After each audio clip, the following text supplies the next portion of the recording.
Okay guys, in this last video we're going to be looking at simplifying a matrix expression again using our order of operations, but in this instance you're going to see that we have matrices that are populated by variable values, which is a common thing since matrices just organize numbers into rows and columns and variables represent variable numerical quantities. And so what we're going to look at here is a situation where we'll go ahead and use our order of operations, but look at this is dealing with algebraic expressions. So let's go ahead and take a look first of all at the situation here. We have this 2 by 2, let me see if I can write on this here, this 2 by 2, there we go, multiplied by a 2 by 2 being added to a 2 by 2. So first things first, in terms of what we need to do, we have no parentheses, we have no exponents, we'll go ahead and do our multiplication first. And so looking at this as a multiplication, matrix multiplication problem, we can do it because our inner dimensions match, but we also get a 2 by 2 product matrix because those are our outer dimensions. So the very first thing we're going to do is we're going to go ahead and populate our 2-row, 2-column product matrix.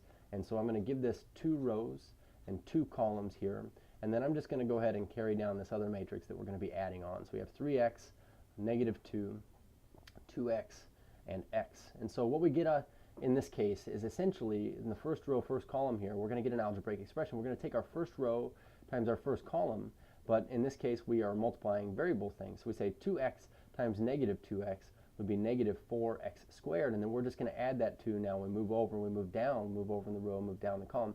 X squared times negative 3 is a negative 3x squared.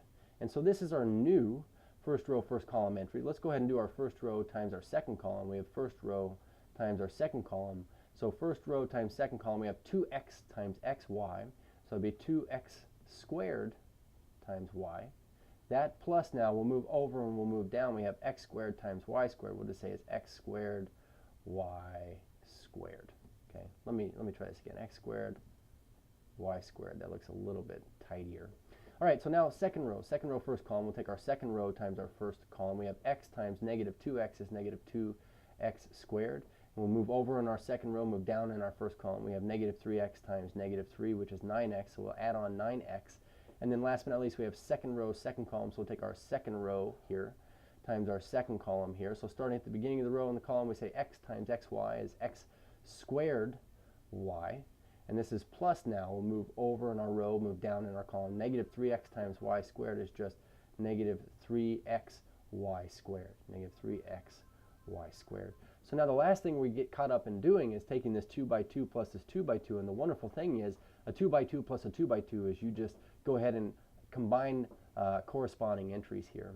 And so I suppose before I do this, I'm going to look to see if there's anything up here that I can simplify. And I notice at least this entry right here, we can call this really negative 4x squared, negative 3x squared is negative 7x squared. So if we're going to add these two matrices, a 2 by 2 plus a 2 by 2, we're going to get a new 2 by 2. And so our first row, first column, we would have negative 7x squared plus this 3x right here. That's exactly what we would write, negative 7x squared plus 3x. And so that would be the sum there. Let's go ahead and get our first row, second column entry. We say we're going to add 2xy, x squared y, plus x squared y squared plus negative 2. That's exactly what we get. Nothing's like terms, so we're going to say 2x squared y plus x squared y squared minus 2. Now down here we would say let's add all of this, negative 2x squared plus 9x to 2x. And I notice that 2x and 9x are like terms. So negative 2x squared plus 9x plus 2x is really plus 11x's when we combine those like terms there. That's going to bother me. 2. There we go. So plus 11x's. And then our last entry here, we're going to take x squared y minus 3x squared, xy squared, and add it to an x. So since x is not like terms with any of this here, I'm just going to write this as x squared y. I'm going to write minus 3xy squared plus x. So this would be our final matrix right here. And just an instance where, you know, just because we have variable values doesn't mean we don't use the mathematics and the algebra that we've seen before. You use the same matrix operations. You just also use the same algebra that you've picked up on in the past. Cheers.